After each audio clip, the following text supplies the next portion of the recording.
The World Health Organization released a new report revealing that 1 in 6 people are affected by infertility. The findings are based on an analysis of infertility data from 1990 through 2021. Scientists found infertility rates are similar across all countries, but didn't determine if it has been increasing or decreasing globally over time. So for more on this, we're joined live in the studio this morning by infertility specialist Dr. Prati Sharma of Create Fertility Center and an officer of the board with the Fertility Friends Foundation. Dr. Sharma, thanks for joining us this morning. Thanks, Jennifer, for having me on the show, and thank you for allowing me to discuss this important issue and to talk about our foundation. So is infertility a growing issue, or is science getting to the point where there are more options for people available today? Well, as the WHO study showed, infertility is increasing worldwide. 1 in 6 people will experience infertility over the course of their lifetime. That's almost 18% of the population, and infertility does not discriminate. So from region to region, regardless of socioeconomic class, infertility can affect everyone. Now, the great thing is we're in this amazing reproductive age where technologies like assisted reproductive technology, IVF, egg donation, surrogacy, so many options available for people for treatment. However, these treatments are incredibly costly. And so equitable access to health care and infertility care is just a growing issue all over the world. And so not many people can access the treatment that they really need. Absolutely. I do want to get into the financial aspect of it because I have heard that it is very expensive to go for fertility treatments. But before we get to that, what kind of emotional impact does infertility have on people? Well, when you think about having a baby, it's something that should come naturally. And so people really believe that having a family is a basic human right. And so we need to have a pathway to parenthood that anybody can access. And so when you talk about infertility treatment and the cost of treatment and the fact that many patients will require multiple cycles, they might fail one type of treatment and need a second type of treatment. They may try with their own eggs and that fails and they need to move on to donor eggs or surrogacy.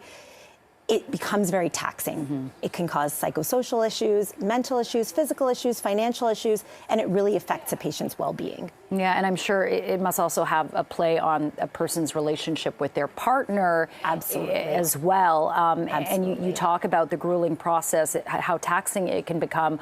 Are there any kind of risks to a person's physical body as they go through all these treatments? I mean, we're lucky that infertility treatment is relatively safe. Okay. And so while there are mild complications that can occur, in general, it is a very safe process. And even doing IVF is an office-based procedure. Yes, you take hormones. Yes, you have an egg retrieval, but overall, it's fairly safe.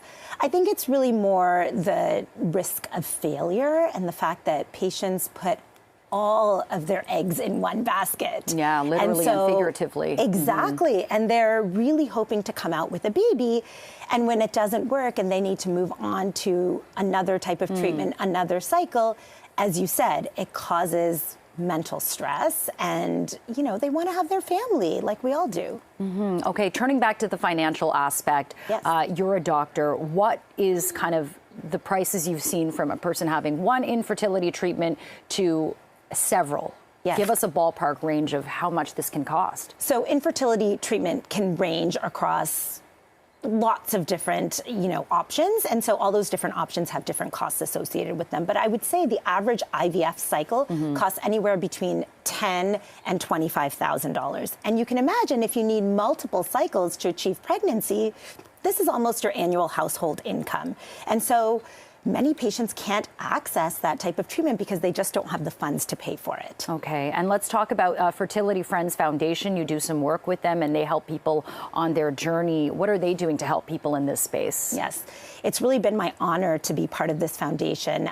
It's a registered Canadian charity that provides grants to patients who are looking to fund their fertility treatment. And so over the course of 2022, we provided 13 grants to patients who are undergoing either IVF, egg donation, or surrogacy based on their need. And so we're trying to play our small part in helping patients access fertility care and be able to pay for their journey. Okay, sounds like a great cause and foundation. Dr. Prati Sharma, thank you so much for joining us to raise and highlight this issue. We really appreciate your time this morning. I appreciate it. Thank you. Okay, Nick, over to you. Yeah, great information.